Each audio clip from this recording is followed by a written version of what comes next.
ቤተሰብ እንግዲህ ባልነግራችሁና ባይሆን በጣም ደስ ይለኝ ነበር፣ ግን የሆነ ነገር ምንም ማድረግ አይቻልም። አንዳንድ ጊዜ ግን ምን አይነት ነው የሰው ክብር ቢኖራቸው በነገራችን ላይ ደስ ይለኝ ነበር። እኛ የምንወዳቸው የምናከብራቸው በአንድ ሆኑ ምናምን ቀሩ እያልን እያሰብን እየተጨነቅን ዘበኛ ከመሆናችን ወደ ኋላ አላልንም ነበር። ግን የሆነው ሆነ ብቻ። እኔ እንጃ አህሙ ካሁን በኋላ ፈኪና እኔ አንመለስም እና የኔን ፕሮፋይል ራሱ ያደረጋችሁ አንሱ ከማለት ድረስ ደርሷል። አጅብ ነው። ወዴት እየሄደ ነው? ግን በነገራችን ላይ ካይረ ጥሩ ነገር ነው ብዬ አስባለሁ። ምክንያቱም አንዳንድ ጊዜ ለምንድን ነው የሰው ክብር የማይኖራቸው? የሰው ውዴታ እንደዚህ ሰው ወዷቸው ሲያከብራቸው፣ እነሱ ግን እንደዚህ ለምንድን ነው መልስ ያልሰጡት የሚለው የብዙዎቻቸው ጥያቄ ነው እና በመጀመሪያ አሰላሙ አለይኩም ወራህመቱላሂ ወበረካቱ። ወድና የተከበራችሁ ወደ ቻናሌ ቤተሰቦች እንዴት ናችሁ? ደህና ናችሁ ወይ? ከኔ ጋር አልሐምዱሊላህ። እንደውም ወደ ኢትዮጵያውያኖች ያለንበት የዓለም ዳርቻ ሰላማችን ይብዛ። አላህ ሀገራችንን ሰላሟን፣ አንድነቷን፣ መተሳሰብ፣ መከባበርን ይወፍቀን ነው የምለው። ውድ ቤተሰቦች ለዚህ ቤት ደግሞ አዲስ የሆናችሁ ሰብስክራይብ አድርጉኝ፣ ላይክ አድርጉ። ምን አለ አይከፈልበትም፣ አበረታቱኝ። እኛ እኮ በነገራችን ላይ ሄደን የምናሽቃብጠው ከራሴ ጀምሮ የት ነው? ካፌ መሶች፣ የመዳም ቃሞችን፣ እነዚህ ትንሾችን የነጋዳጊዎችን ማን ዞር ብሎ ይሄን እስኪ ልንገራቸው። አንዳንድ ጊዜማ ቤተሰብ አረተው ግን ፌመሶችን እኛ እኮ እነዛን ሰዎች እኮ ዛሬ ቀሩ አልቀሩ ብለን በር የምንጠባበቀውን በእኛ ላይ እኮ ነው። እኛን እንካፈመስ ናቸው። ስለዚህ ምን አለ እስበሳችን ብናድግ፣ እነሱም ያኔ እነሱንም እናሳድጋቸው፣ እኛም እንደግ። ለምንድን ነው እነሱን ብቻ የምታበረታቱት? እኛ እኮ ነገ ጧት ሂደን ለእኛ ሆነ እኔ ማን ያቀኛል ሁሉን ነገር አሁን ጣፋይ ምናምን ብሎ የሚጨነቅልኝ አለ የለም። እነሱ ፌመስ ስለሆኑ ብቻ እንደዚህ እንሆናለን። ግን ዞር ብለን ራሳችንን አስበነዋል? የትናንትናን የመዳም ቅመም የኔን ታናሽ እስኪ እስበሳችንን እንደግ ቤተሰቦች። 1000 ሰብ የገቡት ከላይ ያለ ነው እነሱን ለማሳደግ የማያውቁትን ለማሳወቅ፣ ከታች ያሉ ደግሞ 1000 የሆኑት በቃ እስበሳችን ከተረባረብን እኮ ሁላችንም ፌመስ የማንሆንበት ነገር የለም። አለድር ትናንት ተነስተው እነዛ ልጆች ታዋቂ ብቻ ስለሆኑ እኛ የነሱ ዘበኛና እኛ የነሱ ተጠባባቂ መሆን ምን አስፈለገ? ዩቲዩብ ያለላችሁ ክፈቱ። ዩቲዩብ ክፈቱና ስሩ፣ የራሳችሁን ስሩ። ከሌ መጣ ከሌ ቀረ አትበሉ፣ ራሳችሁን ለውጡ። ቤተሰብ ዩቲዩብ በስነ ስርዓት ለሰራ ሰው ላለው ሰው 100 ይከፍላል። ስለዚህ ራሳችሁን ለውጡ። ካሁን በኋላ እኔ ተስፋ አስቆርጠውኛል። ለምን መሰላችሁ እንደዚህ ያልኩት? አላሌለ አንዳንድ ጊዜ ታዋቂ ስንሆን ማንነታችንን እንረሳለን።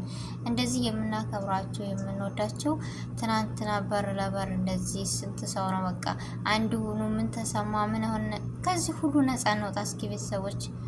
አላሌል ሁላችንም የራሳችንን ቻናል ከፍተን የማታውቁትን የሚያውቁት እያገዝን ስበሳችን ተያይዘን እንደግ፣ ስበሳችን ተያይዘን እንውጣ ነው የምለው ቤተሰቦች። የራሳችሁን እስኪ ክፈቱና ስሩ፣ እንስራ። የማታውቁትን እኛ እየተቻለ ነው። አዲስ ለከፈታችሁት የማታውቁትን እናሳውቃለን። ራሳችን ላይክ ሼር እያደረግን እየተበረታታን ነገ ከነሱ የበለጠ ሆነን መገኘት አለብን። ለምን የማንም ዘበኛ እንሆናለን? እኔ በዛሬ ተናድጄ ነው። ደግሞ የሰማሁት ነገር በጣም የሚደብርና በጣም አሳዛኝ ነገር ነው። ያ ሁሉ ፈገግታ፣ ያ ሁሉ ሳቅ፣ ያ ሁሉ ፍቅር የት ገብቶ ዛሬ ግን አህሙ የሷን ፎቶ ጋር ያረጋችሁ ያቀነበራችሁ ሁሉ ዛሬ የኔን ፎቶ አጥፎ ብሎ ተናግሯል። እንደዚህ በማለቱ እኔ በፊት እንደውም እኔ ኒካ አድርገው ነው ምናምን በቃ ብዙ ነገሮች አሉ። ፈኪን ራሱ ሲያሳድቧት ምናምን እኔ እንደዚህ ያይኔ አህሙ እንደዚህ አይሆንም ያለ አንድ ነገር ይገልኩ ነበር። መጨረሻ ላይ እስከ ፎቶ እሺ፣ በአደባባይ ምን አስፈለገ ሁሉ? የሰው ልጅ እኮ አንገትን ዞር አድርጎ እየሰራው ፈኪም ሆነች አህሙ ስህተተኛ ናቸው። በነገራችን ላይ ብዙ ነገር አሳልፈዋል፣ ብዙ ጠውረዶችን አሳልፈዋል እና ጓደኛሞች ናቸው። ሌላ ይቀር እህትና ወንድሞች ናቸው። ግን የሆነ ነገር በሚዲያ ላይ የሚወጣለ የማይወጣለ ስነ ስርዓት ኑሯቸው ክብር ኑሯቸው በሚጨረሰው ቢጨርሱ ደስ ይለናል። በቃ አንዳንድ ጊዜ ለሰውም ቢሆን የሆነ አንድ አይደለ በሚዲያ አስመስሎ ማለፍ የውስጣቸውን አላህ ነው የሚያውቀው። ያን ሁሉ ወደ ወዲህ የት ገባ? አንዳንድ ጊዜማ እኛ ራሱ አሽቃባጮች ነን። አረ የመዳም ቅመሞች በቃ ራሳችሁን ሆኑ፣ ራሳችሁን ቻሉ፣ ራሳችሁን ቻናል ክፈቱ ነው የምለው። የማንም ዘበኛ አንሆን። የራሳችንን ስራ የራሳችንን ማንነት እንወጥር። ለሁላችንም ኸይር ነገር አለ ይወፍቀን ነው የምለው ቤተሰቦች። ስለዚህ ሁሉም በራሱ ቢዚ ከሆነ ሁሉም ካደገ ነገ የማንለወጥበት ነገር የለም። እኔ የተናደርኩበት ምክንያት መሰላችሁ? ኢክራምና ኢሳም እንደዛ መሆን፣ አህሙና ፈኪም እንደዛ መሆን። እንዴ ምንድነው ነገሩ? በቃ እኛ እኮ እኔ ለማመን ያቃተኝ አላሪ መደገሱም ይደገሳል። የመዳም ቅመሞች አለን ልበል እንጂ እኔስ አንዱ አይደለሁም። እውነቴን እኮ ነው።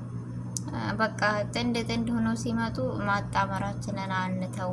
እንደው እኛ እኮ ስንቱን ወንጀል ተሸከም ነው። በይቅር ይበለን። ሌላ ምን እላለሁ? እውነት አሁን እኛ ራሱ ፈኪ እንደዚህ ሆነ አሁን እንደዚህ ሆኖ ምናምን እያልን ራሴ ከራሴ ጀምሮ ራሴ ዞር ብዬ ሳየው ትልቅ ወንጀል እንደሆነ አውቃለሁ። ምክንያቱም የሰው ልጅ ከይረ ነገር የሚሰራን ጥሩ ነገር የሚሰራን ነው እንጂ ማበረታታት ያለብን የኛ ቆንጆች የኛ እንደዚህ እያልን እነሱን እየደገፍናቸው ነበረ። ለምን እኔ እንጃ ብቻ። ወደ ራሴ ግን ዞር ብዬ ሳስበው አሁን ላይ እነሱም የሆነ በቃ ከእነሱ የማንጠብቀው ነገር ሆነ። የሆነው ሆነ። ግን በነገራችን ላይ እንደዚህ አይባልም። በሚዲያ ላይ ወጡ ትናንትና አህሙ ዛሬ ቪዲዮ ይለቃል። መቼስ ዘበኛ ሆናልና እንዴ ዘበኛ መሆን እኔ ተስፋ ቆርጫለሁ። ከአሁን በኋላ ዘበኛ አልሆንም። ሲፈልጉ ይልቀቁ፣ ሳይፈልጉ ይተውት።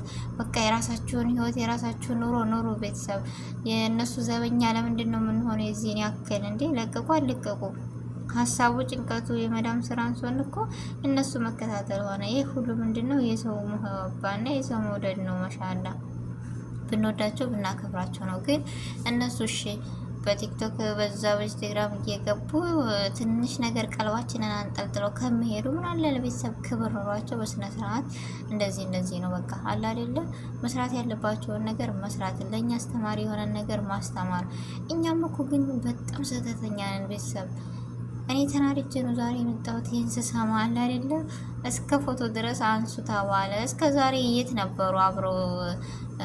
እኔ ብቻ ክፉ ላወራ ነው አለ አይደለ ዝም ብለን ስንኖር ዛሬ ፎቶ በአካል ያለው በአካል እስከ ዛሬ እንትን ያሉትን ሁሉ ትተው ፎቶ አንሱ፣ ፎቶ እንደዚህ በሉ። በጣም ያሳዝናል በነገራችን ላይ። እና ከአሁን በኋላ የማንም ዘበኛ አኮኑ። የራሳችሁን ቻናል ክፈቱ፣ እደጉ፣ እንደግ ነው የምለው ውድ ቤተሰቦች። እኔ በጣም አዝኛለሁ እና በጣም በቃ የሆነ የሰው ልጅ እንደዚህ ነው ወይ አንገትን እኮ የሰራው አዝሮ ለማየት ነው ብዬ ወደ ራሴም ለመዞር እና ለማሰብ ሞክሬ ነበር። የተሰማኝና አስተያየት ይሄ ነው። ካጠፋው ይቅርታ፣ ስህተቴን በኮሜንት አሳውቁኝ። የዛሬው ቪዲዮ ይሄን ይመስላል ውድ ቤተሰቦቼ።